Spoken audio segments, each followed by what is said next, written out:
19e jour. Je décidais de profiter des avantages procurés par mon collier de richesse pour continuer à remplir ma bourse, ainsi qu'à tout simplement devenir caché grâce au talent de la contrebandière. De fait, lorsque je décidais de partir dans la fougerie, c'était avec une certaine quantité de fougue et d'énergie, mais surtout un camouflage relativement décent. La fougerie, c'est une région de Landes, même si on l'imagine mal lorsqu'on l'aperçoit sur les illustrations qu'en donnent les livres. Et dans la fougerie, je rencontrais, caché que j'étais, une goule. Les goules sont des créatures auxquelles on ne peut pas échapper. Elles vous sentent de trop loin, leur cavité nasale étant extrêmement ouverte et sensible. De toute façon, j'avais aucune intention de m'échapper.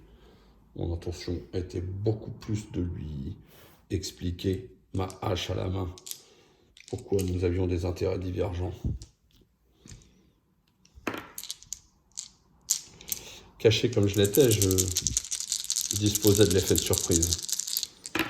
Je lui assénais un coup formidable, et elle a réussi à l'échapper assez curieusement. Par chance, étant donné que je suis un pugiliste et un brave, mon coup porta tout de même. Et par ailleurs, mes talents de pugiliste me permirent en fait de transformer ce qui ressemblait à un échec en succès total. La goule eut juste le temps de tenter de me mordre et réussit malheureusement à m'ôter un peu de ma santé et de ma vigueur. Le gros avantage malgré tout, c'est que, comme il s'agissait là d'un ennemi, je pourrais tout à fait en parler au prochain scribe que je rencontrerai. Et c'était tout à fait fortuit, mais dans le bon sens du terme, car j'avais absolument besoin de pouvoir raconter les choses au scribe le plus vite possible. L'autre avantage est que je pouvais profiter de l'endroit où j'avais trouvé cette boule pour essayer de fouiller un peu mieux l'endroit où elle se terrait au sein de la fougerie. Et c'est là que le destin me refit un clin d'œil. Destin qui m'avait sauvé tellement de fois. Ce fut avec grand plaisir que je le retrouvais. Mon idée d'origine était, depuis la fougerie, d'aller à la trouée des pics pour pouvoir y retrouver un peu de santé et combattre un ennemi. Était-ce toujours autant nécessaire? Je commençais vraiment à en douter. Compliqué. Je décidais en fait de reprendre un peu de temps pour me camoufler. Et lorsque mon voyage aurait pris fin, j'aurais au moins l'avantage d'être dans un lieu où le loup-garou ne pourrait pas me retrouver et donc pas croquer la contrebandière qui était mon allié. Je passais la dernière partie de la journée à soigner en partie l'énergie qui commençait à me manquer. Et par chance, comme j'étais dans un lieu de montagne, il était assez évident que le fait de planter le camp ici m'apporterait un regain de santé et de vigueur pour le lendemain. Ce serait extrêmement utile, car c'est sûr, le lendemain, soit nous partions en voyage fort loin, soit il nous faudra nous débarrasser de ce fameux loup-garou. Mais l'heure n'était pas encore à ce choix. Il était temps pour une nouvelle nuit. Il était temps pour la forêt perdue de tomber, elle aussi, à son tour, dans les méandres de l'ombre de Killforce. De fait, le village perdu allait devenir difficile d'accès. D'autant plus dommageable que c'est là que j'avais imaginé me rendre au début. Il me faudrait très certainement combattre le démon qui habitait à la porte des abysses, à proximité du village perdu, si je voulais arriver à en profiter. Le lendemain à l'aube, je décidais plutôt de me cacher et quitter la région. Je traversais le marais maudit, la tourbière du Cairn, pour enfin arriver à la forêt perdue. Caché comme je l'étais, j'avais un effet de surprise pour affronter la porte des abysses, le démon qui était à la porte des abysses. Ça me serait forcément utile.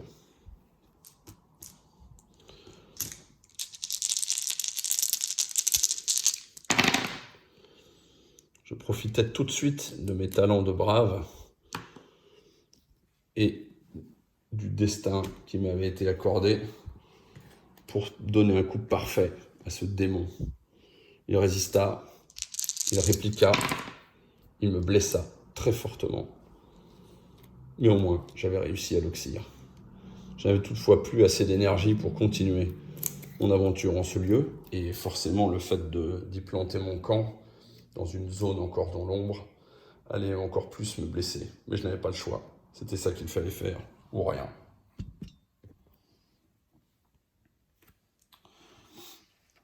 Ce démon me donnait l'opportunité de gagner un peu d'or, mais je décidais plutôt d'essayer de tenter ma chance et fouiller son antre pour trouver un objet adapté. Et c'est là que je découvris la carte. Elle me permettrait de me déplacer fort opportunément à n'importe quel endroit. Ce serait bien sûr un des points les plus utiles de mon aventure à ce stade. Par ailleurs, je préférais ne plus jamais entendre parler de cet ennemi, et je continuais à fouiller sa tanière. C'est ainsi que je découvris les brassards. Les brassards sont des bijoux intéressants, en particulier parce qu'ils permettent, on va dire, de retourner le cours des événements. Le problème, c'est qu'il s'agit de bijoux, et des bijoux, j'en avais déjà. Des bijoux fort utiles. Il me paraissait évidemment délicat de me débarrasser de mon collier de richesse, mais je dois reconnaître qu'il m'avait déjà beaucoup servi. Du coup, je décidais plutôt de m'en débarrasser. Ce que je fis, c'est que j'utilisais l'influence du marchand qui m'avait été offerte pour commercer, ce qui me permit de vendre le collier de richesse à une valeur profitable pour moi. J'en gagnais donc une pièce d'or qui me serait tout à fait utile un peu plus tard dans mon aventure. Et le brassard va rejoindre la liste de mon équipement. Quitte à commercer, il me paraissait tout à fait intéressant de poursuivre dans la même voie. Et je me débarrassais, en tout cas j'hésitais à me débarrasser des 2 sorts dont je disposais. J'ignorais si le marquis de Souffrance pourrait me faire défausser les atouts en ma possession. J'hésitais beaucoup. Je pris le parti de me débarrasser du sort sur les familiers. Il ne me serait d'aucune utilité là où je me trouvais. Et il aurait l'avantage de me donner 2 pièces d'or supplémentaires. On n'est jamais trop prudent. Et au moins, ça compensait la perte de mon collier de richesse. Et c'est donc dans cet état que je décidais de poser mon camp à la forêt perdue. Comme c'était une région à l'ombre, j'y perdis une partie de ma santé. Ou pas, car en fait, il avait aussi la possibilité de me déplacer directement à la porte des rois. Et c'est ce que je fis en utilisant la carte. Ce serait évidemment très utile, car ça me permettrait de regagner en plus un peu plus de santé et de vigueur à mon réveil le lendemain matin. C'est ainsi que je me retrouvais donc de nouveau à la porte des rois. Peut-être pourrais-je y trouver des informations sur le lieu pour lequel j'étais en recherche, puisque j'avais déjà fait succomber un ennemi, ce qui me permettrait de faire progresser mon aventure. Après ça, il me fallait trouver un moyen d'obtenir des informations sur les arcanes. Décidément, je n'avais pas passé assez de temps dans les livres. Quoi qu'il en soit, une nouvelle nuit s'annonçait. Une nuit où je dus me faire une croix sur la gorge désolée. La gorge désolée, encore une région qui allait disparaître. Et en plus, c'était une région de montagne. Il était bien triste de se rendre compte de cela. Elle faisait également disparaître un des lieux dont j'avais terriblement besoin. Et je n'entendis plus jamais parler de la caserne des orques. Le problème, c'est que comme la pénombre venait d'atteindre un nouveau lieu de montagne, cela fit également apparaître l'écorcheur de Souffrance. L'écorcheur, celui qui demande son tribut, et le tribut qui doit être payé en sang. Tout échec contre lui amène forcément une éternité de souffrance dans ses machines impies. Obsédé à l'idée de désacraliser le corps de ses victimes, il apparaît invincible. Mais en partageant le savoir et en amenant le combat dans son antre, les héros peuvent toujours essayer d'en venir à bout. Il serait probablement très difficile de venir le chercher là où il se trouvait. Et combattre le marquis de Souffrance alors que l'écorcheur était encore vivant signifierait probablement démarrer le combat en étant blessé. Mais après tout, j'avais pas le choix. Après cette nuit passée à me reposer, je disposais de nouveau d'un peu de vigueur. Je passais encore un peu de temps à me reposer, ce qui me permit de regagner en grande partie la santé dont j'avais terriblement besoin. Puis, je décidai d'utiliser une action pour déblayer les couloirs qui bloquaient l'escalier en colimaçon et utiliser le talent dont je disposais pour tenter de partir à la découverte du lieu des escaliers en colimaçon. Personnellement, ma furtivité était faible, mais celle de la contrebandière venait contrebalancer ma faiblesse sur ce point-là. Malheureusement, ce fut assez faiblement que nous réussîmes le test. Je recommençais toutefois. Il nous fallait absolument réussir à pouvoir parler d'un lieu au scribe. Mais ce n'est pas dans cette journée que nous pourrions y arriver.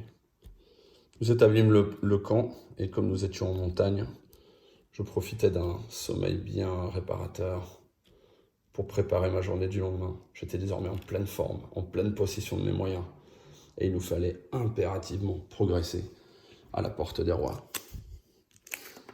La nuit tomba, et c'est cette nuit-là que les hautes falaises basculèrent, elles aussi, dans la pénombre.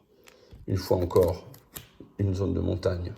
Une fois encore, cela permettait au marquis de Souffrance de faire apparaître un nouvel acolyte.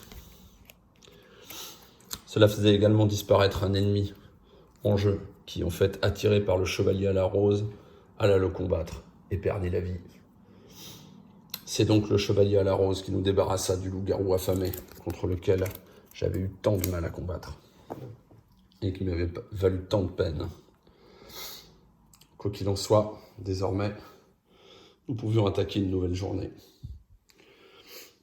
Je passais une partie de la matinée avec la contrebandière à essayer de découvrir plus en détail ce lieu de l'escalier en colimaçon. N'eûmes que peu de succès au démarrage, ce qui nous amena à tenter plusieurs fois l'opération. Évidemment, les lieux sont difficiles à découvrir. On demande évidemment un certain talent, notamment de furtivité. Nous ne pouvions plus appeler le destin à notre aide, mais au final, nous réussîmes quand même à passer au travers de l'obstacle. J'avais donc désormais quelque chose à raconter au scribe. J'en savais presque assez. Il me fallait impérativement trouver de quoi parler des arcanes. Je ne savais trop comment faire. Et puis une option apparut soudainement. Je décidai de ne pas parler au scribe de l'escalier en colimaçon. J'allais faire mieux que ça. Je fouillais le lieu, comme j'en avais pris l'habitude, pour essayer de trouver quelque chose qui pourrait m'aider dans ma quête. Et c'est ici que la seconde grâce me fut offerte. Elle me serait très certainement utile pour pouvoir combattre. Par ailleurs, je décidai d'oublier l'escalier en colimaçon. Et à la place, j'ai gagné un titre. Désormais, on considérera toujours que je suis arrogant. Moi, Tauren, arrogant? Je vous laisse en juger. Quoi qu'il en soit, l'arrogance est un talent extrêmement utile pour vaincre toute forme de mort-vivant. Ça peut s'avérer utile. Mais malheureusement, ça n'est pas un sort d'arcane. Je décidai de consacrer encore un peu de temps à se déplacer. Et en utilisant le talent de la contrebandière, je voyageais masqué jusqu'à la mare secrète. La mare secrète, où il nous faudrait évidemment passer un peu de temps à déblayer l'entrée, qui avait été totalement recouverte par la météo.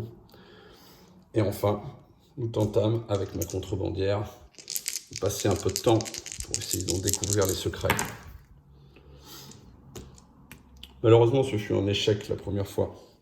Et c'est à cet endroit-là que nous dûmes installer notre camp pour la nuit. Cette nuit-là, une des dernières pour qu'il force, un chef tribal apparut à la trouée des pics. Encore une région de montagne. Elles avaient été laissées plutôt de côté jusqu'ici. Et là, il apparaissait assez évident que tous les sbires du marquis de Souffrance commençaient à apparaître. C'est ainsi que le mécène de Souffrance fit son apparition. Il n'existe que sur un plan éthéré, le mécène de Souffrance. Il murmure ses mensonges à l'oreille des victimes jusqu'à ce qu'elles succombent à la paranoïa et la folie.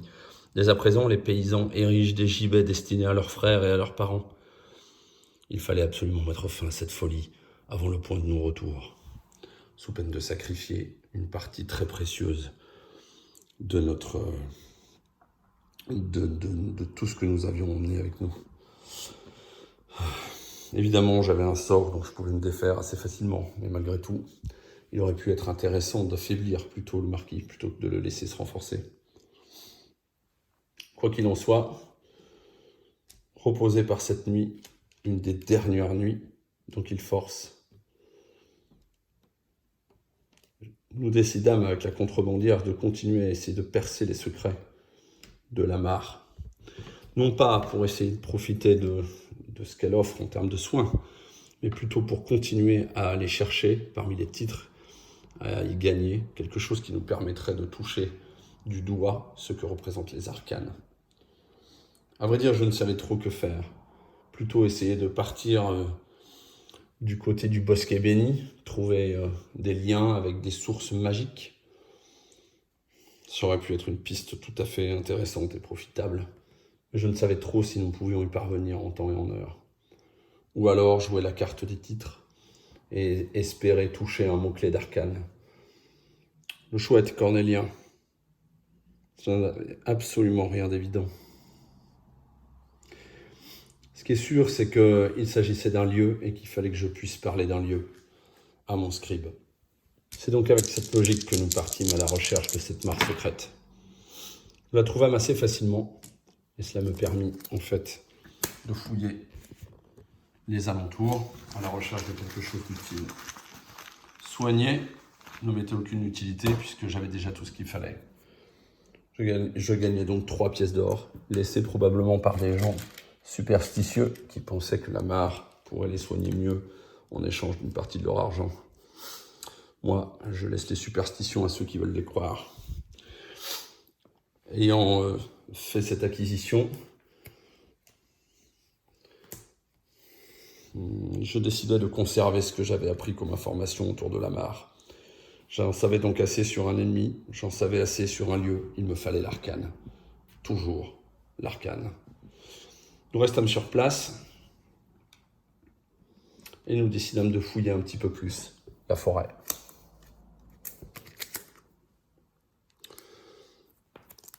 Nous croisâmes très rapidement un inconnu, un ruffian, un scélérat des forêts.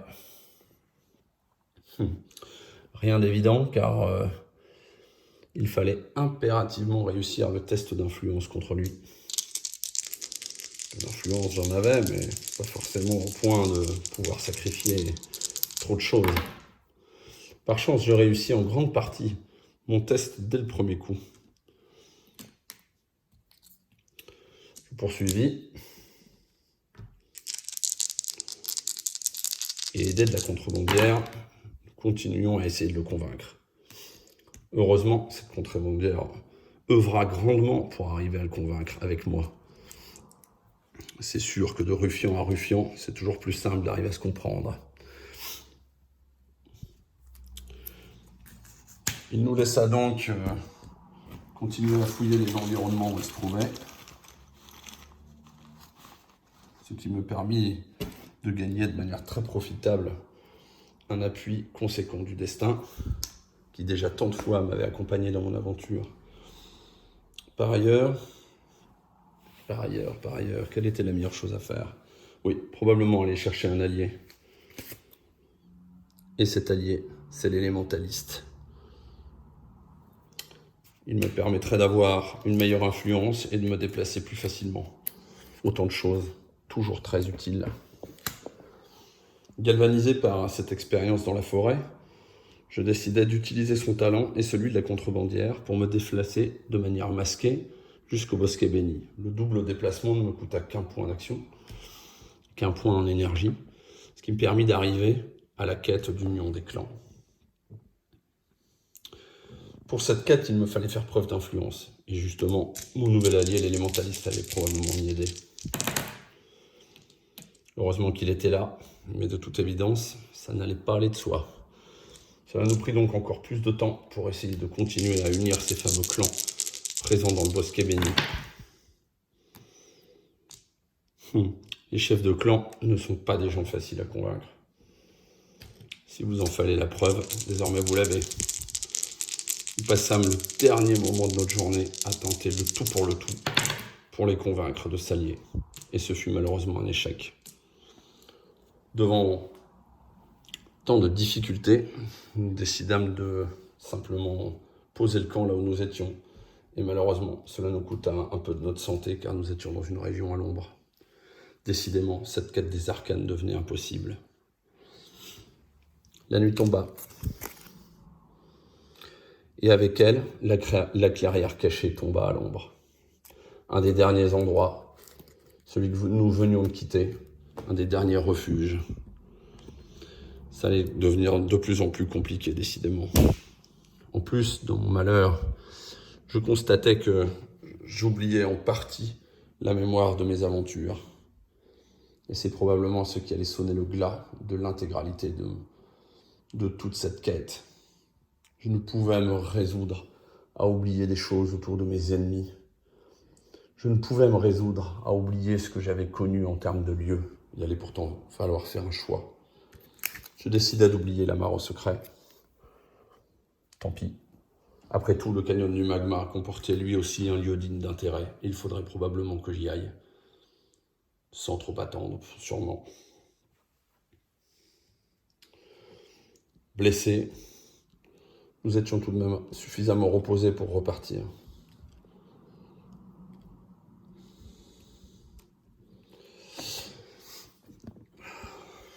Nous décidâmes donc de tenter de nouveau d'unir ces fameux clans. Mais il fallait tout reprendre depuis le zéro. À la faveur de la nuit et des libations, les chefs de clan avaient complètement oublié notre passage de la veille. Heureusement, nous avions un petit peu compris comment il fonctionnait. Et ce fut donc beaucoup plus simple que la veille pour arriver à les convaincre de s'unir.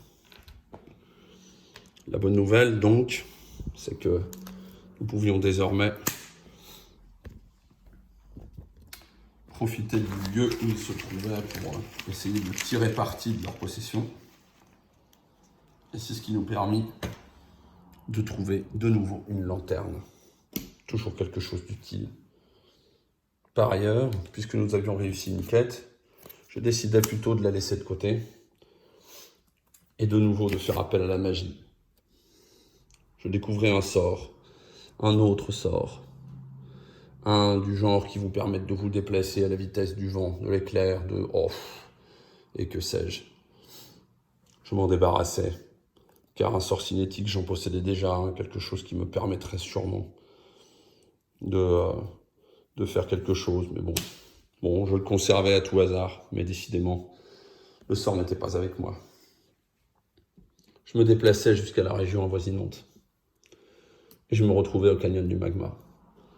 Le gros avantage, c'est que justement, je pouvais me débarrasser d'un de ces sorts devenus inutiles pour vaincre la colite de souffrance. Ça ferait toujours ça de moins, si toutefois nous arrivions à affronter le marquis de souffrance lui-même. C'est alors que nous décidâmes de partir à la découverte du lieu de naissance. Et nous tentâmes de mettre le tout pour le tout en furtivité. Ça nous pris un peu de temps. Mais nous sentions que nous étions capables d'y arriver.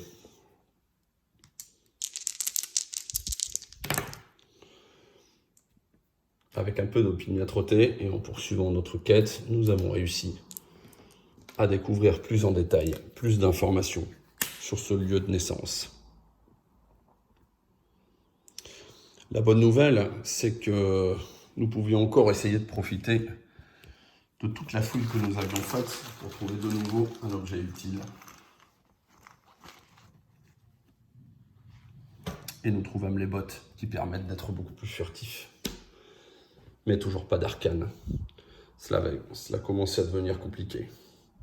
Nous utilisâmes notre dernier reste d'énergie pour retourner à la porte des rois.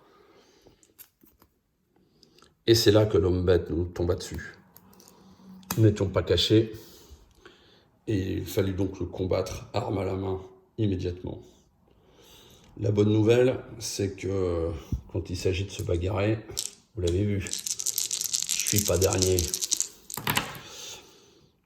Je sortis ma hache et immédiatement asséné un coup sur le crâne qui lui fondit le crâne en deux. Il avait juste eu le temps de répliquer. Et par chance, je ne fus que légèrement blessé lors de l'altercation. Comme j'étais dans les montagnes, le fait de me trouver ici me permettrait certainement de réparer mes blessures et de les panser de manière plus efficace. En attendant, il fallait que je décide de ce que j'allais faire de la dépouille de l'homme bête. Fidèle à mon habitude, je décidai de le fouiller. On ne sait jamais ce qu'on peut trouver sur le cadavre des autres. Et quand on est soldat, il faut savoir faire feu de tout bois, comme on dit. Eh bien, tout simplement, une bonne bière, ça fait toujours plaisir quand on est à l'un. Ou même quand on est tout court, c'est toujours sympa. Je devais alors décider ce que j'allais faire. Probablement utiliser le reste du temps que j'avais pour essayer de continuer à fouiller son antre. Et j'y trouvais une arme, une hache naine. Le genre de choses qui ne peuvent que me faire plaisir. Je suis tellement habitué à manipuler ces haches que je peux défaire à peu près n'importe qui extrêmement rapidement. Ça peut toujours être utile. Mais bon, pas les marquis de souffrance. Nous avions donc installé le campement pour la nuit à la gorge des rois, à la porte des rois. Et c'était une bonne chose que nous soyons là, parce que la grêle commençait à tomber. Ça allait devenir de plus en plus difficile de se déplacer. J'aurais envie de dire que de toute façon, il ne restait à Killforce plus beaucoup de temps. Le marais brumeux était en train de tomber à l'ombre lui aussi. Il me restait tellement peu de temps que je commençais à douter de l'utilité de ma quête. J'avais encore mes chances, mais pas pour très longtemps. Ça, c'est sûr. J'utilisais ma collègue la contrebandière pour me masquer, pour rester caché.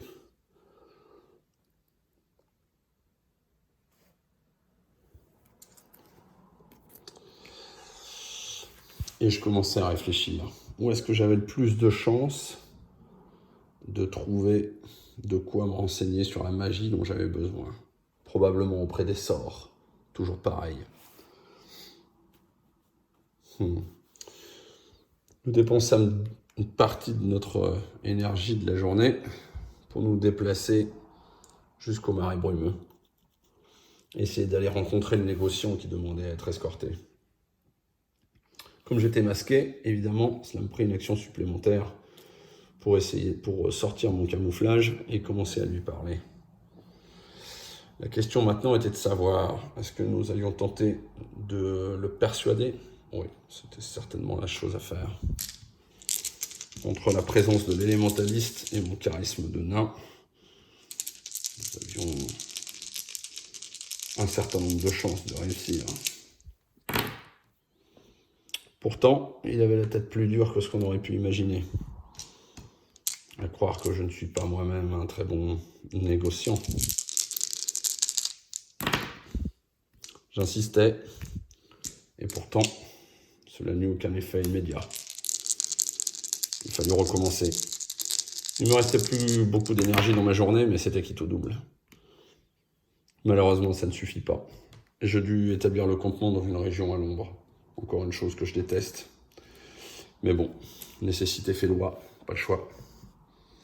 C'était donc la dernière nuit dans Kill Force, la dernière nuit où il était encore possible d'imaginer un lendemain. Cette nuit-là, c'est la porte des rois qui tomba à l'ombre. Comme je n'étais ni caché ni dans un lieu, la grêle m'était tombée dessus au milieu de la nuit. Et j'avais donc encore perdu de la santé. Et évidemment, la pluie battante du lendemain allait rendre les choses extrêmement compliquées pour notre journée. Au lever du jour, nous allions perdre une partie de notre mobilité et de notre capacité d'action. Une dernière journée à l'image de notre aventure. Difficile, âpre, mouillée et pessimiste. Qu'allions-nous faire? Je ne savais pas encore exactement. Ce qui est sûr, c'est que nous perdions une partie de notre action, ce qui n'est jamais très bon. Nous décidâmes de continuer à essayer d'escorter le négociant. Avec un peu de chance, nous pourrions faire quelque chose. Une sorte de coup d'éclat, je ne sais pas. Il fallait tenter le tout pour le tout.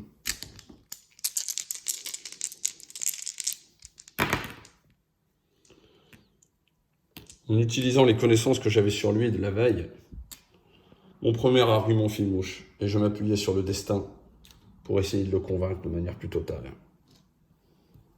Ce négociant, donc, m'offrit la possibilité de me doter d'un nouvel objet.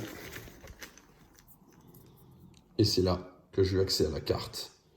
On ne peut pas faire plus utile dans une situation comme celle dans laquelle nous étions à ce moment-là. Par ailleurs, je décidai de tenter le tout pour le tout, prendre un sort et espérer tomber sur un sort d'arcane. Malheureusement, ce ne fut pas le cas. C'était tout simplement un sort cinétique. Un de plus, encore un sort inutile. Je me hâtais de l'oublier, aussi vite qu'il m'avait été apporté.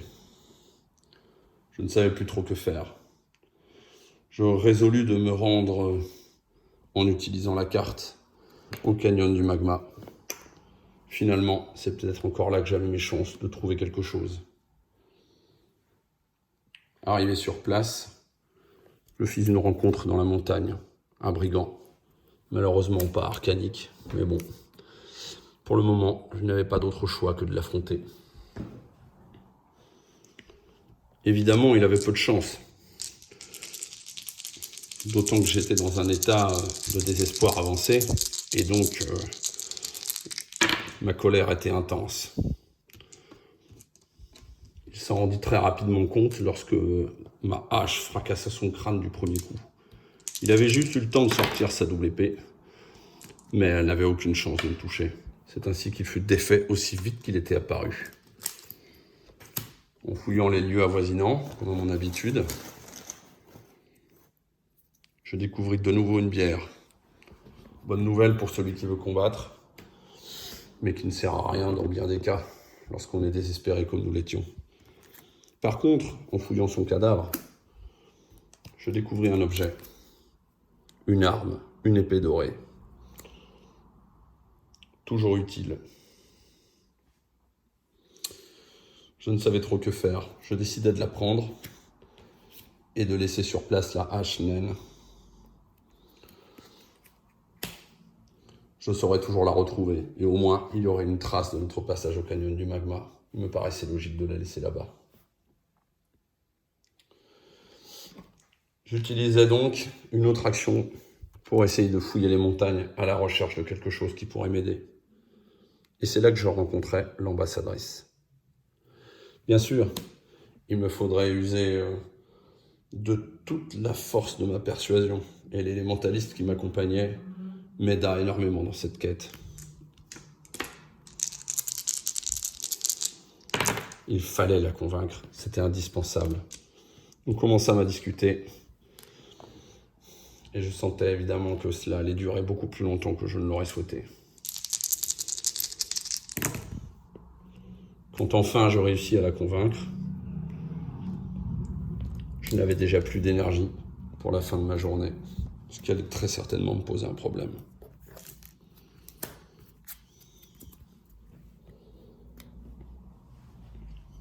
Je fouillais les lieux, comme à mon habitude, et lui demander son soutien pour essayer d'obtenir un sort qui, je l'espérais, pourrait là aussi contenir plus d'informations sur la magie. Je trouvais de quoi installer un campement de fortune, ce qui me permettrait de me reposer, ce que je fis instantanément.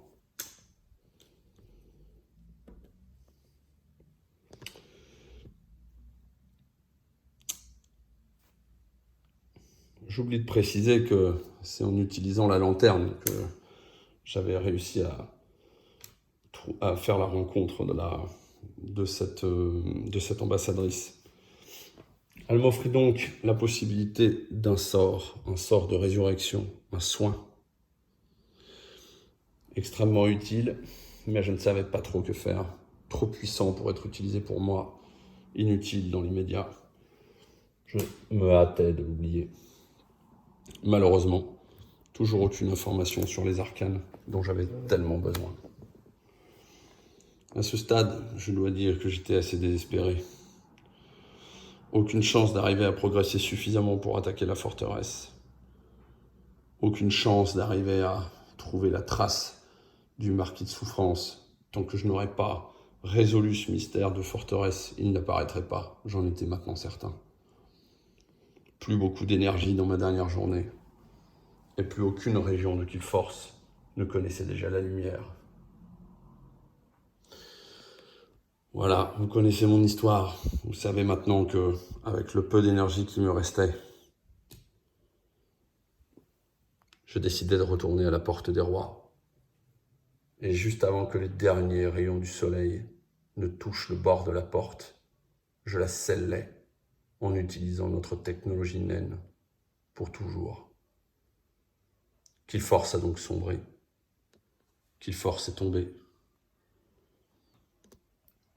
Peut-être d'autres héros se sont-ils levés dans d'autres lieux, d'autres temps, d'autres races, d'autres histoires. Peut-être vous les raconteront-ils. Il est temps pour moi de vous laisser. J'ai des choses à faire. Aiguiser ma hache, miner le sol, essayer de soigner les vieux qui sont encore avec moi. Si vous êtes assez lucide, fuyez Killforce. N'y revenez pas. Je vous laisse. Prenez soin de vous.